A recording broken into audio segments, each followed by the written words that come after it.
जय हिंद दोस्तों, मैं हूं जितेंद्र दीक्षित। 4 PM महाराष्ट्र में आपका स्वागत है। दोस्तों, एक तरफ उद्धव ठाकरे संघर्ष कर रहे हैं अपनी पार्टी की हिंदुत्ववादी छवि को बरकरार रखने के लिए, तो वहीं दूसरी ओर उन्हीं के अपने नेताओं की ओर से वे मुसीबत में फंस जाते हैं। उनके विरोधियों को उन पर हमला बोलने का मौका मिल जाता है और वे सवाल उठाने लगते हैं कि क्या उद्धव ठाकरे की पार्टी वाकई में अब हिंदुत्ववादी पार्टी रह गई है। ताजा मामला है सुषमा अंधारे का, जो कि शिवसेना की उपनेता हैं। उन्होंने हाल ही में एक टीवी चैनल को दिए भाषण में कुछ ऐसी बातें कही जिन पर कईयों को आपत्ति हुई और जिन्होंने आरोप लगाया कि इससे उनकी धार्मिक भावनाएं आहत हुई हैं।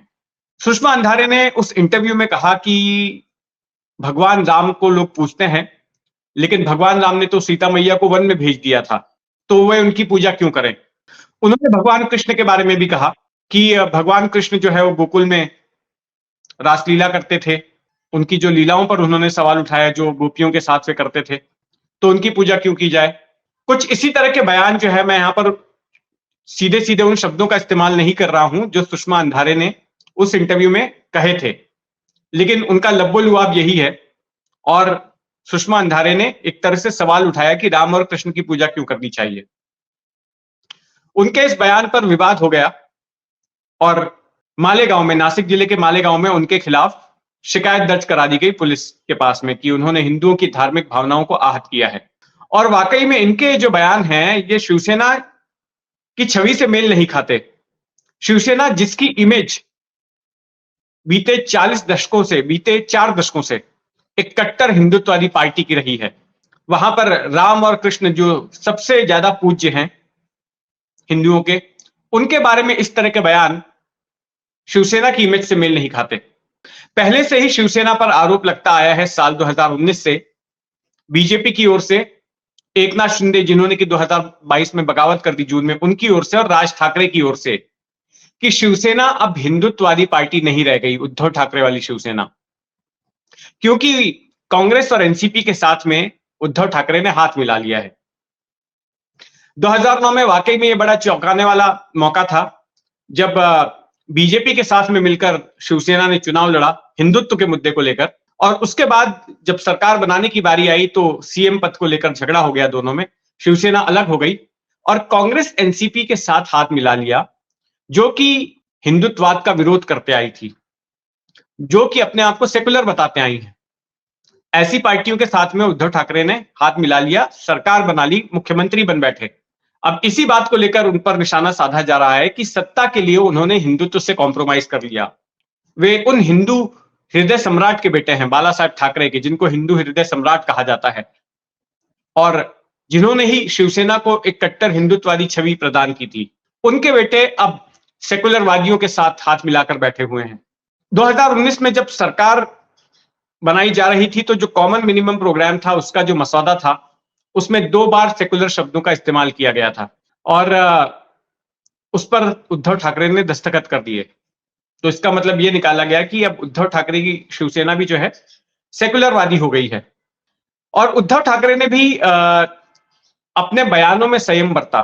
जैसे कि उनके पिता बाला साहब ठाकरे जब भाषण देते थे तो कई बार वो मुसलमानों के खिलाफ बोलते थे, लेकिन उद्धव ठाकरे के भाषणों में कहीं पे भी, ना अभी ना तो शुरुआत में जब उन्होंने पार्टी का चार्ज संभाला था, तो वो कभी मुसलमानों के खिलाफ बोलते हुए नहीं दिखे। लेकिन इन सब के बावजूद उद्धव ठाकरे का यह कहना था कि भले ही हम कांग्रेस एनसीपी के साथ गए हैं, लेकिन हमारी पार्टी हिंदुत्ववादी पार्टी है। राम मंदिर बनाने में हमारा योगदान रहा है, ये आज भी कहते हैं। बाबरी मस्जिद गिराने में हमारी शिवसेना की भूमिका रही है, इस बात का उनको गर्व है, ये आज भी कहते हैं। लेकिन इस जैसे बयान उनको मुसीबत में डाल देते हैं। अभी 4 दिन पहले ही जितेंद्र आवाड़ का बयान आ गया था भगवान राम को लेकर। जितेंद्र आवाड़ उस शरद पवार वाली एनसीपी के नेता हैं, उसके विधायक हैं, जो कि महाविकास आघाड़ी में घटक दल है, यानी कि शिवसेना ठाकरे गुट की एक सहयोगी पार्टी है। तो जितेंद्र आवाड़ ने भी ऐसा ही बयान दे दिया कि भगवान राम बहुजन थे, भगवान राम तो जंगल में मांसाहार करते थे, शिकार करके खाते थे, और उन्हीं का अनुसरण करते हुए हम भी मटन खाते हैं। तो उनके इस बयान को लेकर खूब बवाल हुआ। बीजेपी, शिंदे गुट की शिवसेना, अजीत पवार वाली एनसीपी, इन लोगों ने सड़क पर उतरकर आंदोलन करना शुरू कर दिया। कुछ एक ठिकानों पर जितेंद्र आवाड़ के खिलाफ एफआईआर भी दर्ज हुई, शिकायत भी की गई कि उन्होंने हिंदुओं की भावनाओं को आहत किया है। शुरुआत में तो जितेंद्र आवाड़ ने कहा कि वो अपनी बात पर अड़िग हैं और वो अपने बयानों से पीछे नहीं हटेंगे, माफी नहीं मांगेंगे। लेकिन जब उन्होंने देखा कि उनकी अपनी पार्टी के लोग ही उनके खिलाफ होने लग गए उनके इस बयान से, रोहित पवार ने कहा कि उन्हें ऐसा नहीं बयान देना चाहिए था। उसके बाद एकनाथ खड़से जो वरिष्ठ नेता हैं, बीजेपी से ही एनसीपी में गए थे 3 साल पहले, उन्होंने भी उनके इस बयान की निंदा की। और ये भी सूत्रों ने बताया कि खुद शरद पवार को उनका ये बयान पसंद नहीं आया। शरद पवार उस मौके पर मौजूद थे शिरडी में जब जितेंद्र आवाड़ ने बयान दिया था।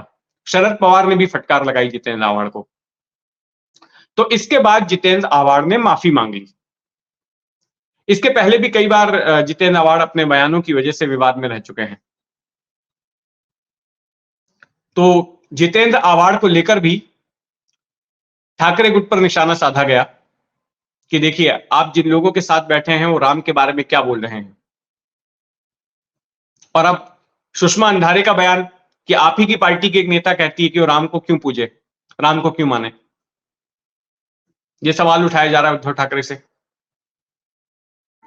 और दूसरी बात ये समझ नहीं आ रही कि सुषमा अंधारे की ओर से इस तरह के बयान देने से हासिल क्या हुआ। शिवसेना ठाकरे गुट को कौन सा फायदा हो गया। इस तरह का बयान देके वो किसको साथ लेने की कोशिश कर रही थी। और जितेंद्र आवाड़ ने भी जो बयान दिया, तो सवाल पूछ रहे हैं लोग कि आखिर ऐसे बयान देने की क्या जरूरत आन पड़ी थी और इससे वो क्या साधना चाहते थे, क्या हासिल करना चाहते थे। क्योंकि राजनीति में जब भी कोई बयान दिया जाता है तो सोच समझ के दिया जाता है, रणनीति के तहत दिया जाता है। फिर इन बयानों के पीछे क्या रणनीति थी। इससे फायदे के बजाय जो है इन लोगों का नुकसान ही हुआ। खैर, राजनीति भी अजब गजब चीज है। इस तरह की घटनाएं होती रहती हैं और ऐसी घटनाओं पर हमारी नजर बनी रहती है। आप भी अपनी नजर बनाए रखें 4 PM महाराष्ट्र पर। और अगर आपने अब तक इस चैनल को सब्सक्राइब नहीं किया है तो सब्सक्राइब कर लें। ये खबर आपको कैसी लगी कमेंट बॉक्स में जरूर लिखिएगा। जय हिंद।